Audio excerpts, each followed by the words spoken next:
Hello, everyone, and welcome back to the Big Bros podcast. Welcome if it's your first time joining us on the show.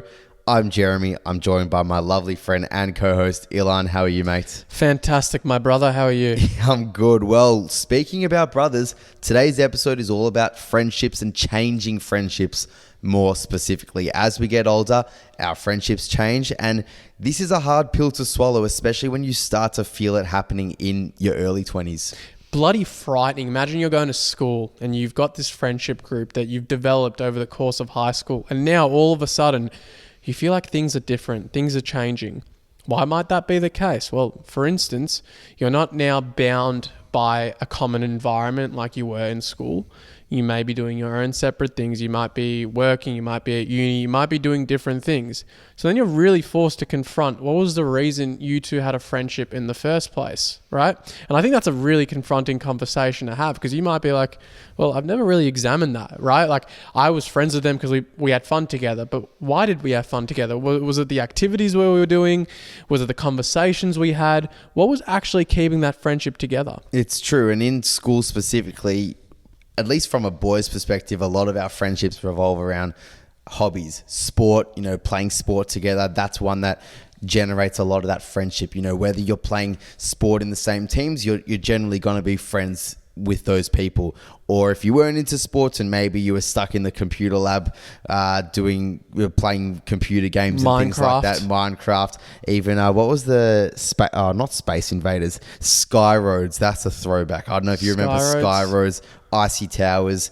I was a bit of a Bubble Trouble, man. Bubble Trouble, exactly. That was the greatest game. Those are the games. So if you were in the computer lab spamming those games, maybe that was the reason that you were initially generating friendships with the people that you were friends with in school. But then, yes, coming out of school, things can change, and then into uni as well, things further change. And I felt that as well going into university. And that's not to say because the friendships I had fell apart, but maybe some of them just drifted naturally, or in fact, some of them just did naturally drift. And that's an accumulation of a few things. It was a product of the environment.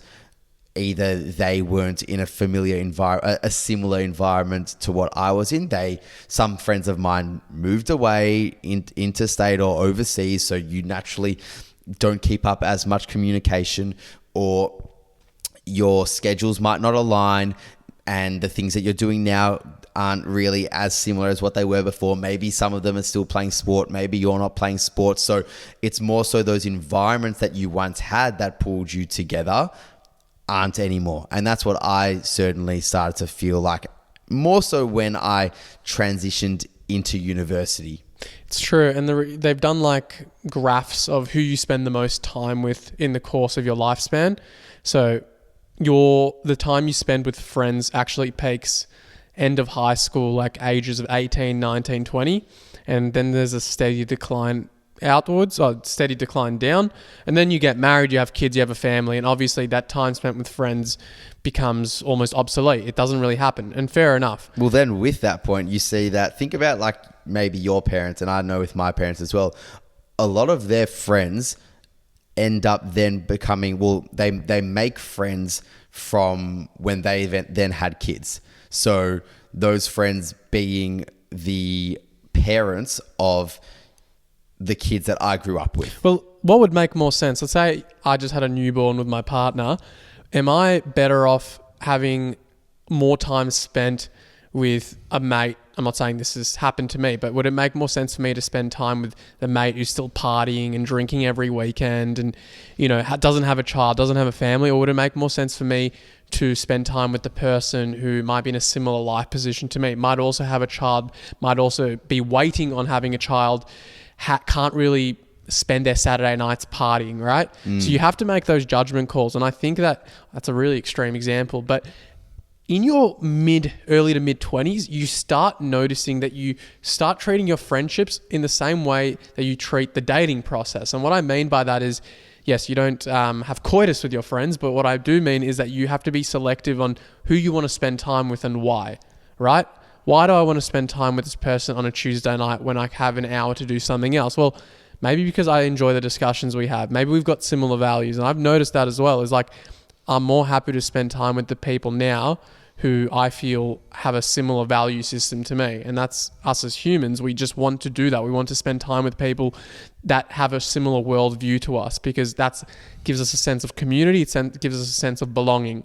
I do think though as well that the environment is a big factor, especially when I think of it later down the line, like just looking at it from a lens of looking at my parents, for example, or looking at older adults and seeing that their friends are people within their environment, and that environment being the way in which they brought up me and my sister, and the people that they interacted with when bringing up my sister and I, for example. So being around more so people that are within a similar environment to them. And that's not to say that they're not still friends with people that they grew up with, because they most certainly are, but it's more so the people that they were then now spending more time around. And it's people that just, their schedules are just aligning more so with them. And that goes to show with us as well, with the friends that we keep in close contact with. It's, yes, they're good friends to us because we have those shared values, we have those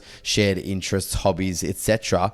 But it's also because our environments are relatively similar. And we spoke about this in the dating due to proximity episode a long time ago. I think we're going way back. This is like 2 years ago. I think this is back in like episode in the 30s or 40s where we were talking about dating due to your proximity. And it goes the same with your friendships. You're going to naturally be closer with the people that you are proximal to. Your environment is similar, and you're seeing each other more often, you're communicating more often. And it exists in whichever environment you're in, whether it is the podcast space, whether it is a university space, whether it's you're working in a retail shop and you're seeing the workers that you work with consistently in the retail shop that you're working in, you naturally grow closer to the people that you are proximal to. You do. So it's understanding that. But there's also another element, which is like, if you have a very solid friendship with someone that's developed over many years and they go away and you don't see them for a few years, but you have contact, they're not just your friend anymore, they're your brother or they're your sister. Meaning that when you do see them, you often feel like nothing's really changed. Yeah. And you know which friends, like there are friends in your circle that you can identify easily. Yeah. That I'm you sure have everyone can think of that. And then you know there are people who you might not feel that way with. I was not to say you don't have a good friendship with them, but it is to say that perhaps you've got a more natural friendship with those others, because the fact that it doesn't feel weird, the fact that it doesn't feel uncomfortable, that, yeah, you haven't seen them or even spoken to them, but it's as if nothing's really changed. That's how you know you're in a really, really solid friendship. But I want to quickly talk to you about this. You might be in your 20s and you might be in a friendship group and you might think, okay, well, I've heard this whole idea of you are the average of your 5 best friends or the 5 friends that you spend the most time with. And I don't really want to be involved with these people. If it wasn't due to us going to school together and us being fun and having maybe some form of alignment of interest a few years ago, I wouldn't be friends with these people. How do I go about it? What do I do? Do I drift away from these people? I'm personally a believer you should never burn a bridge in your 20s, because you never know how it's going to bite you on the ass. But I'd argue that, you don't have to put up with that. You can go and seek new friends without burning any bridges. Yeah, I agree. I don't think bridges need to be burnt in order to move on. I also don't think a chat needs to be had in order to just start spending more time with people. I think this is just called the natural progression of life. And I think it really comes into play around the ages of 22. You're a couple years into university perhaps, or even if you're not doing university, you're at least a few years out of school. So those friendships that you had in school are now really being put to the test because you're a few years out. So you might be this person listening now, and maybe you were in a friendship group of 6 people and you're still close with them. You would still see them or label them as close friends because they were your best friends in school. But maybe you view them more as your fun friends, the friends that you go out with, you catch up with for a drink, you party with them because that's what you used to do when you were 18, 19, 20. You were partying with them. So you see them more as your fun friends, but they're not really those friends that provide you much depth. You don't have those deeper conversations that you might be craving. And you might just have different perspectives on life now. And that's okay. And that's changing. So what do?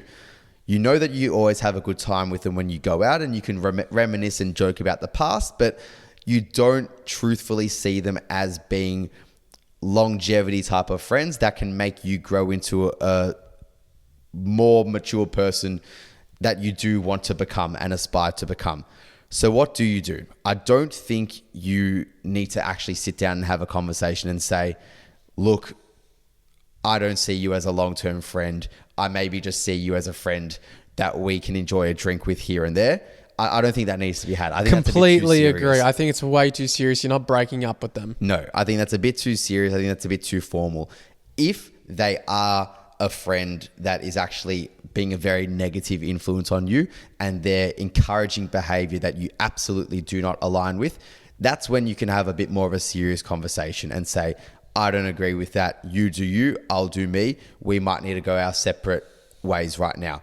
But if it is just that passive friendship, you talk here and there, you send each other Instagram reels, but you're not really getting that deeper connection with them and you want that, I think you just let things happen naturally. And when I say let things happen naturally, you will just naturally devote your time into the people that you want to devote your time into, and it might not be them.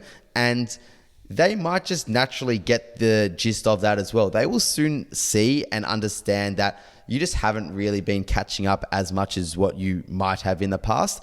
And if it is problematic to them, they'll bring that up with you and they'll say, hey, I don't feel like we catch up all that much anymore.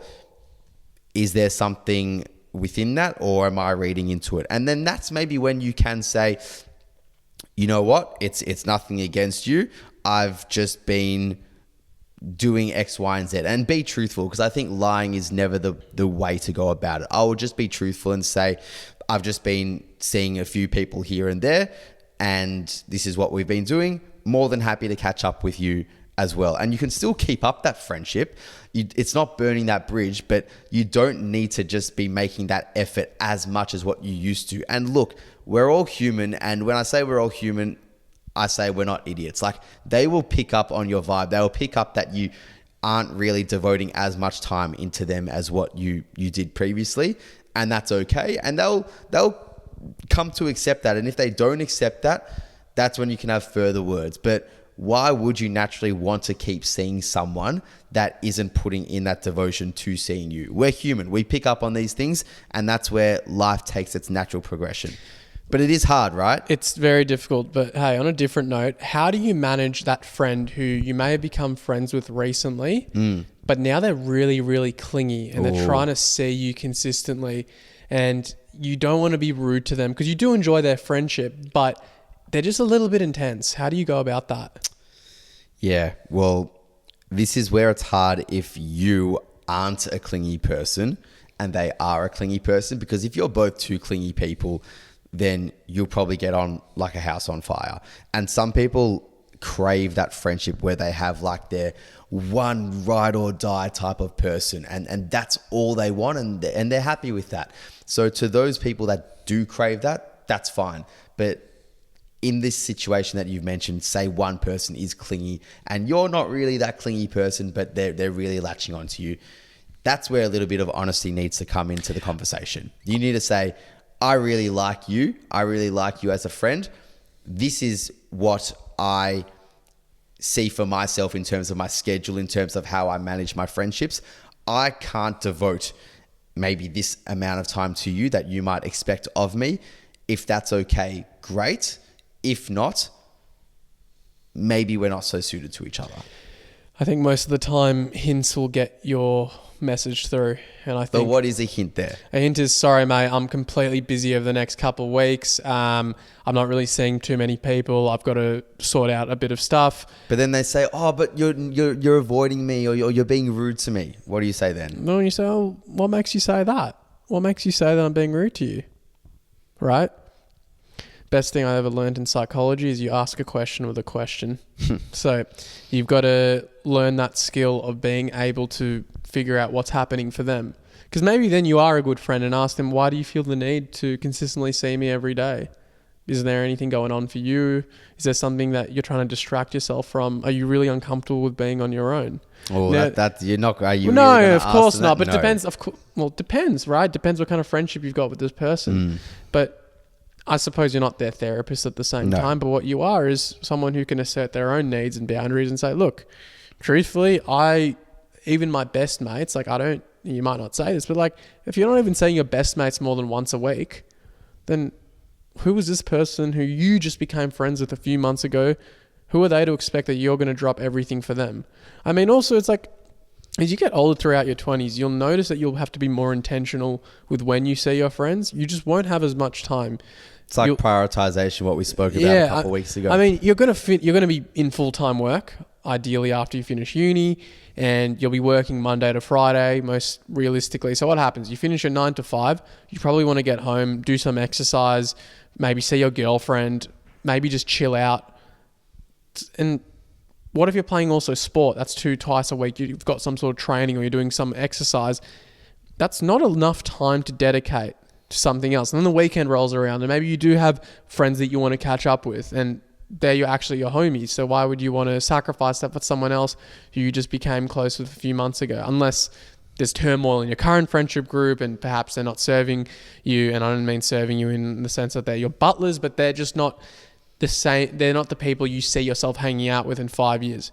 But it's just being realistic and saying like, man, I'm just too bloody busy. I think honesty is so key. We've lost the art of being honest. Yeah. And I think you don't have to be honest. You can be honest without burning a bridge. Yeah, we're too scared to offend people, aren't we? Do you think you are?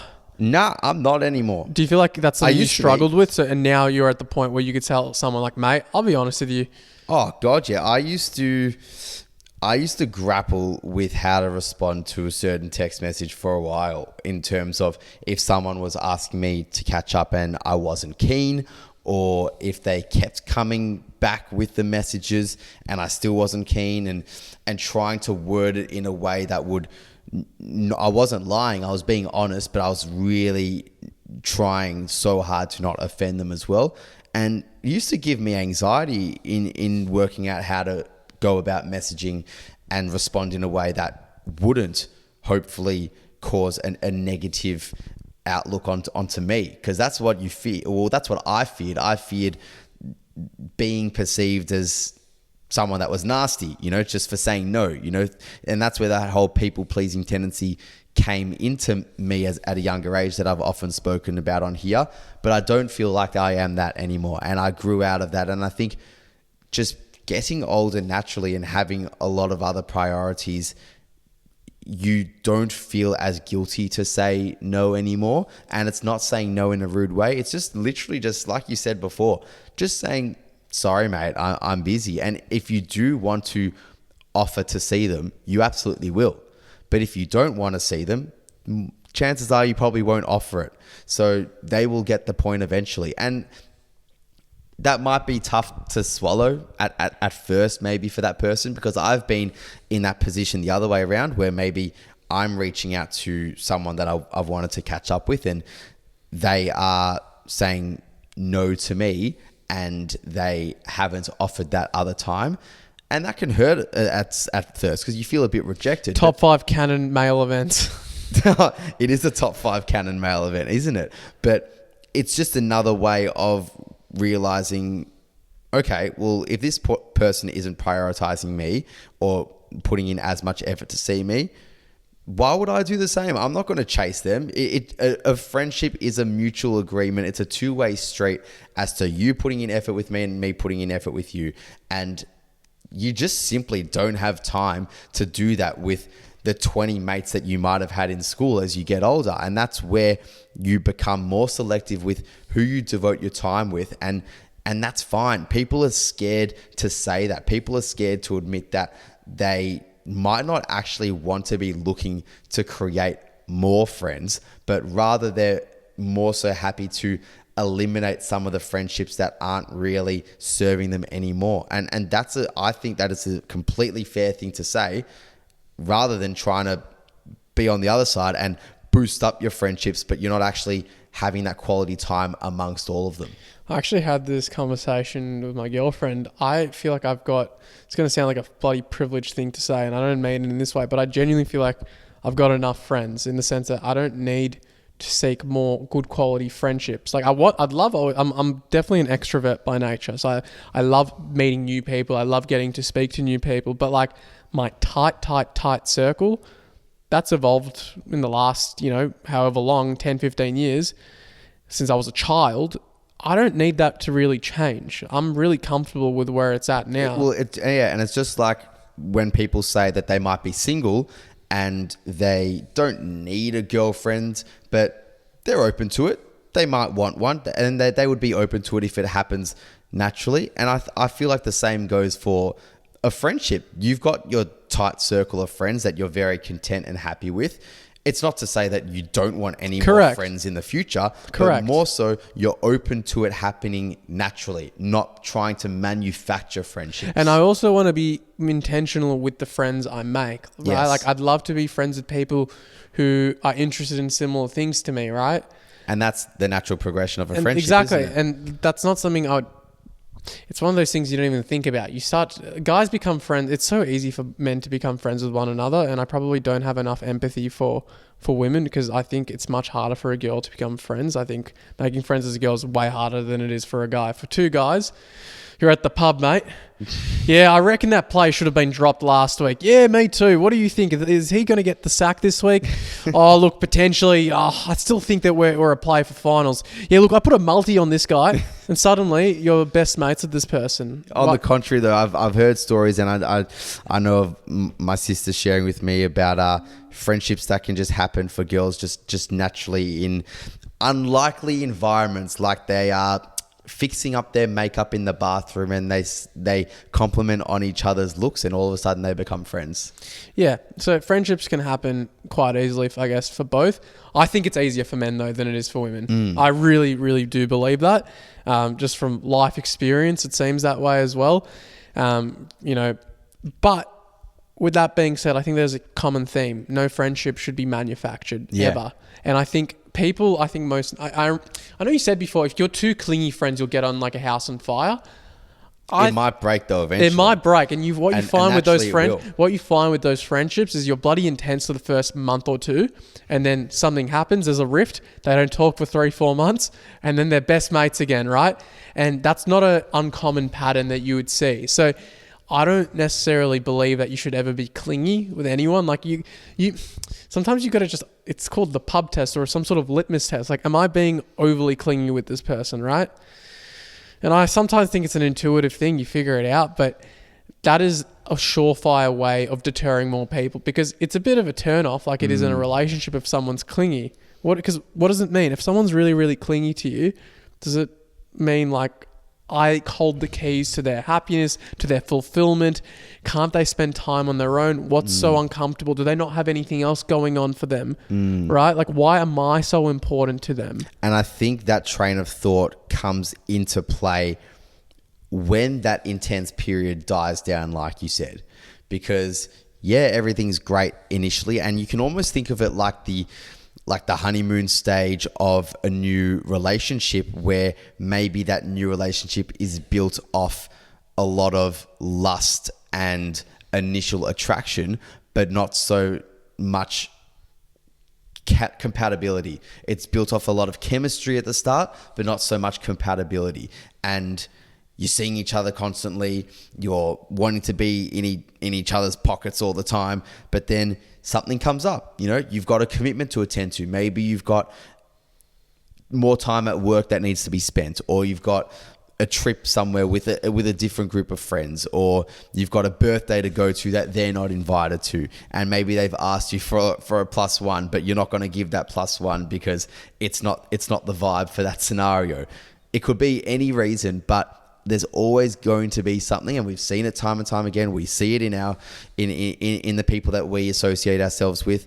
We see that there's generally that time point where that cleanliness will be called into question, and someone needs to be honest with the other person. And the honesty is where sometimes that person can then get butthurt, and that's where maybe they then don't talk for X amount of time.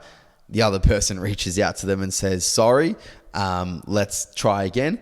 Then they click back into gear and it all happens again. And it's just that snowball effect. But if friendship is, bro, if you've got a friendship like that, where it's rinse and repeat, some form of conflict 3 months later, then you're intensely back in love. It's a dysfunction. I don't care. It's a dysfunctional friendship, but a dysfunctional friendship from both ends, not just from one person. Oh, no doubt. From both. No doubt. It takes two to tango.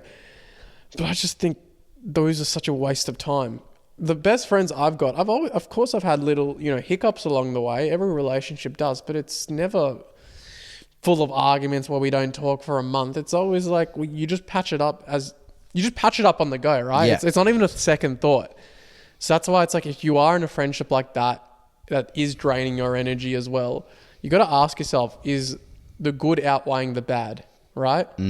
It's something just to entertain yourself with, right? Yeah. Just that thought. We've spoken about changing friendships and how change is scary, and how honestly a lot of conversation can just be left with a lot of innuendo and implication, and that's okay, as well as honesty.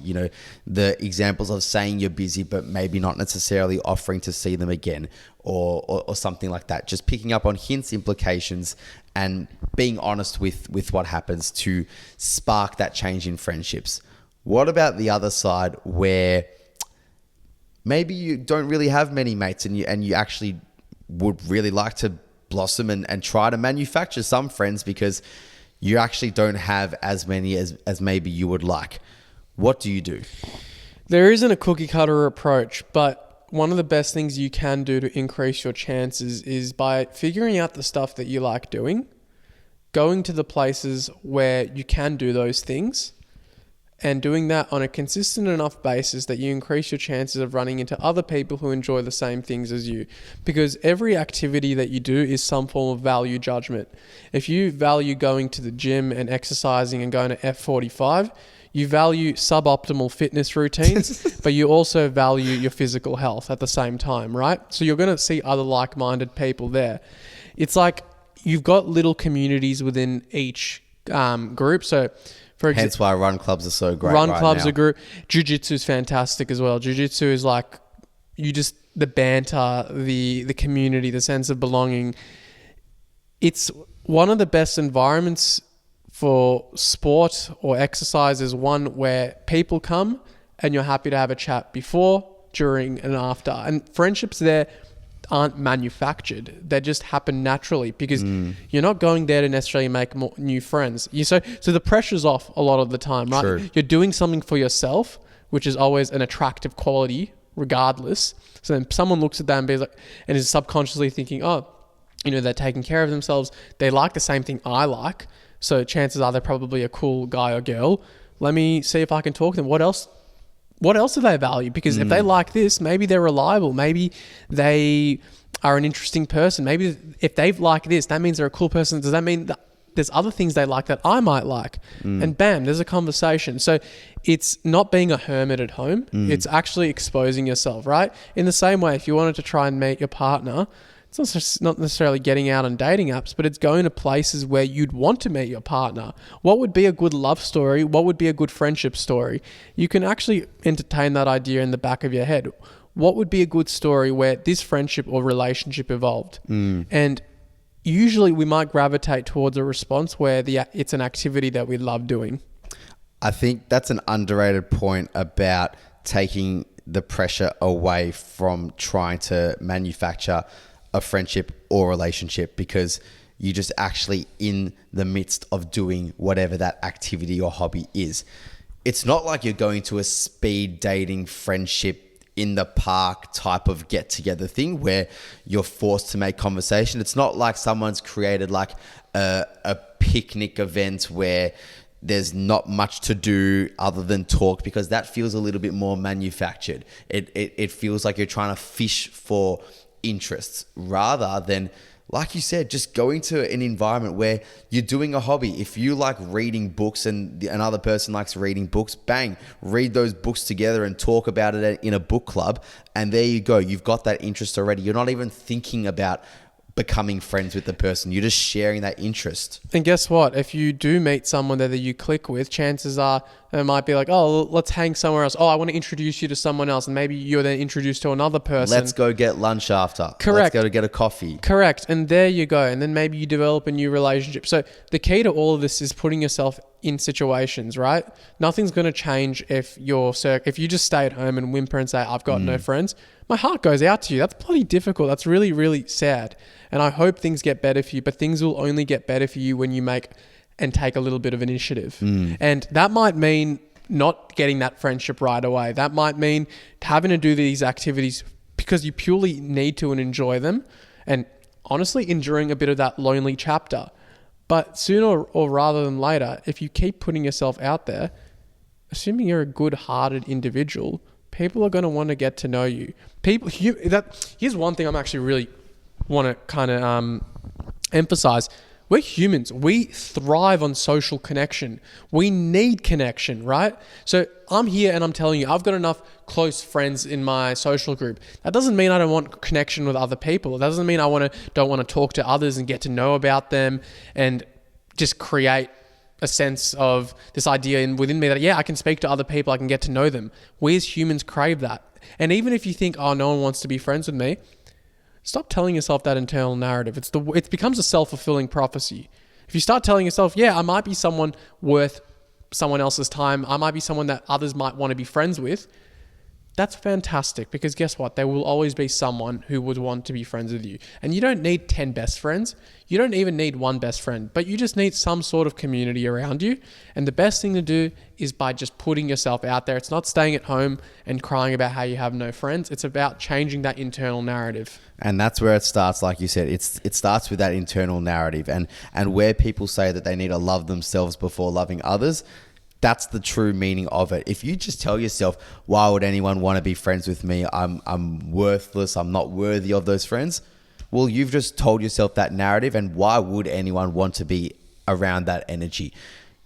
Even if you do believe that, and this is talking really extreme, but even if you are struggling with self-esteem issues, with challenges about yourself, with how you feel about yourself, but you're still craving some form of connection with other people, you can still change the way you slightly think about yourself just by flipping that narrative a little bit in your head. Even if you deep down you don't fully believe it yet, if you still just tell it to yourself, and even if it's just by writing post-it notes and sticking it on the mirror in front of you and saying and writing, smile because I have a nice smile. Even if you don't truly believe it, the more often you read that and you have that repetition of reading it again and again and again, that will change the way your neurochemistry works and the way you actually do think about yourself and change that internal dialogue within your minds and within your head. So it won't just happen overnight, and having those internal dialogues that are negative are natural. We all feel that way about ourselves in different things. That's what an insecurity is. We all have insecurities about ourselves, but it's about recognizing that maybe that insecurity isn't who I am as a whole person in total. Yes, I have that insecurity about something, but if I was to walk down the street, chances are that person walking by me has no idea that that's my insecurity. And on the other hand, they've probably got 1,000,001 insecurities that I don't know about them. So it starts with that internal dialogue, even if you don't truly believe it. And that's where loving yourself comes first. And so then you can therefore put energy into those others. Beautifully put, Jeremy. I couldn't agree more. Start with changing that internal narrative. Complete a behavior that would reinforce a change in that internal narrative. If you love yourself, do something nice for you. Treat yourself as though you're a best friend responsible for treating. Hope you guys enjoy this week's episode. Please give us a 5-star rating. It helps us out more than you actually know. It really does. If this is an episode that you might think, if you believe will resonate with a friend, send it to them. On that note, guys, have a lovely rest of your day and have a lovely rest of your week. Ciao. Bye.